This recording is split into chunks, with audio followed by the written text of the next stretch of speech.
The truth was, I didn't care about retrieving Zeus's lightning bolt, or saving the world, or even helping my father out of trouble. The more I thought about it, I resented Poseidon for never visiting me, never helping my mom, never even sending a lousy child support check. He'd only claimed me because he needed the job done. All I cared about was my mom. Hades had taken her unfairly, and Hades was going to give her back. You will be betrayed by one who calls you a friend, the oracle whispered in my mind. You will fail to save what matters most in the end. Shut up, I told it. The rain kept coming down.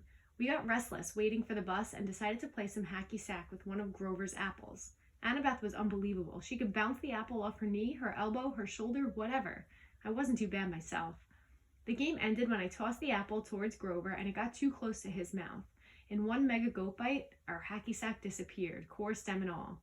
Grover blushed. He tried to apologize, but Annabeth and I were too busy cracking up.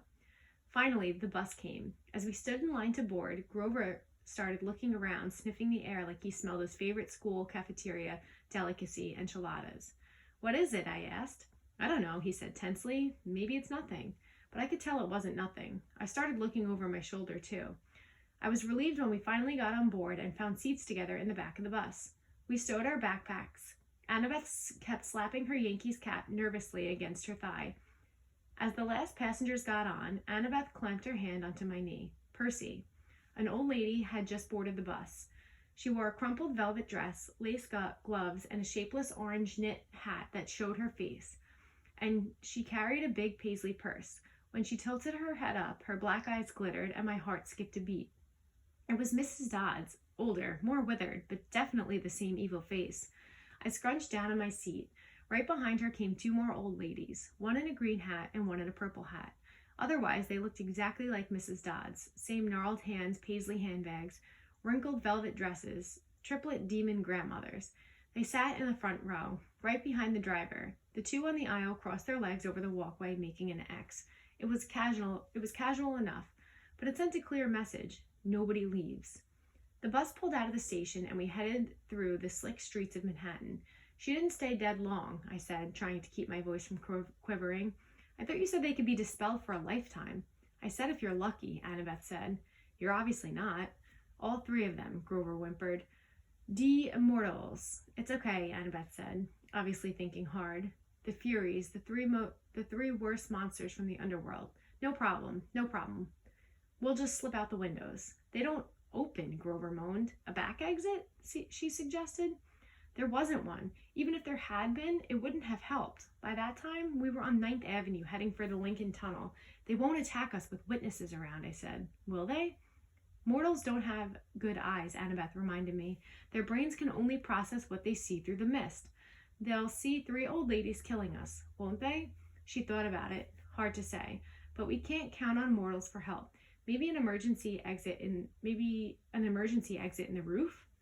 We hit the Lincoln Tunnel and the bus went dark, except for the running lights down the aisle.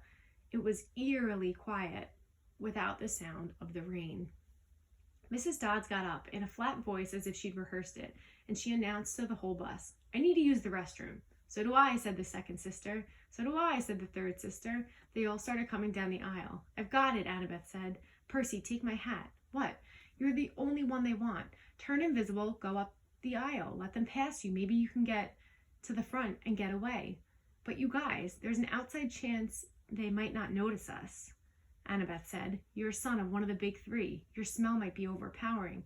I can't just leave you. Don't worry about us, Grover said. Go. My hands trembled. I felt like a coward, but I took the Yankees cap and put it on. When I looked down, my body wasn't there anymore. I started creeping up the aisle. I managed to get up 10 rows and then duck into an empty seat just as the Furies walked past.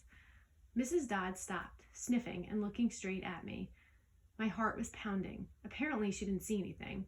She and her sisters kept going. I was free. I made it to the front of the bus. We were almost through the Lincoln Tunnel now. I was about to press the emergency stop button when I heard hideous wailing from the back row. The old ladies were not old ladies anymore. Their faces were the same, I guess. Those couldn't get any uglier, but their bodies had shriveled into leathery brown hag bodies with bat wings and hands, feet like gargoyle claws. Their handbags had turned into fury whips. The Furies surrounded Grover and Annabeth, lashing their whips, hissing. Where is it? Where? The other people on the bus were screaming, cowering in their seats. They saw something, all right. "He's not here," Annabeth yelled. "He's gone." The Furies raised their whips. Annabeth drew her bronze knife. Grover grabbed a tin can from his snack bag and prepared to throw it. What I did next was so impulsive and dangerous, I should have been named ADHD Poster Child of the Year. The bus driver was distracted, trying to see what was going on in his rearview mirror. Still invisible, I grabbed the wheel from him and jerked it to the left. Everybody howled as they were thrown to the right, and I heard what hoped was the sound of 3 Furies smashing against the windows. "Hey," the driver yelled. "Hey, whoa!" We wrestled for the wheel. The bus slammed against the side of the tunnel, grinding metal, throwing sparks a mile behind us. We careened out of the Lincoln Tunnel and back into the rainstorm. People and monsters tossed around the bus. Cars plowed aside like bowling pins. Somehow, the driver found an exit. We shot off the highway, through a half-dozen traffic lights, and ended up barreling down one of those New Jersey rural roads where you can't believe there's so much nothing right across the river from New York. There were woods to our left, the Hudson River to our right, and the driver seemed to be veering toward the river. Another great idea. I hit the emergency brake. The bus wailed, spun a full circle on wet asphalt, and crashed into the trees. The emergency lights came on, doors flew open. The bus driver was the first one out, the passengers yelling as they stampled after him. I stepped into the driver's seat and let them pass. The Furies regained their balance. They lashed their whips at Annabeth while she waved her knife and yelled in ancient Greek, telling them to back off. Grover threw tin cans. I looked at the open doorway. I was free to go, but I couldn't leave my friends. I took off the invisible cap. "Hey!" The Furies turned, baring their yellow fangs at me, and the exit suddenly seemed like an excellent idea. Mrs. Dodds stalked up the aisle, just as she used to do in class, about to deliver my F- math test. Every time she flickered her whip, red flames danced along the barbed leather. Her 2 ugly sisters hopped on the top out of the seats on either side of her and crawled toward me like huge, nasty lizards. "Perseus Jackson," Mrs. Dodds said in an accent that was definitely from somewhere farther south than Georgia, "you have offended the gods. You shall die." "I liked you better as a math teacher," I told her. She growled. Annabeth and Grover moved up behind the Furies, cautiously looking for an opening. I took the ballpoint pen out of my pocket and uncapped it, Riptide elongated into shimmering double-edged sword. The Furies hesitated. Mrs. Dodds had felt Riptide's blade before. She obviously didn't like seeing it again. "Submit now," she hissed, "and you will not suffer eternal torment." "Nice try," I told her. "Percy, look out!" Annabeth cried. Mrs. Dodds lashed her whip around my sword and hand while the Furies on either side lunged at me. My hand felt like it was wrapped in molten lead, but I managed not to drop Riptide. I stuck the Fury on the left with its hilt, sending her toppling backward into a seat. I turned and sliced the Fury on the right. As soon as the blade connected with her neck, she screamed and exploded into dust. Annabeth got Mrs. Dodds in a wrestler's hold and yanked her backward while Grover ripped the whip out of her hands. "Ow!" he yelled. "Ow! Hot! Hot!" The Fury I'd hit slammed came at me again, talons ready, but I swung Riptide and she broke open like a piñata. Mrs. Dodds was trying to get Annabeth off her back.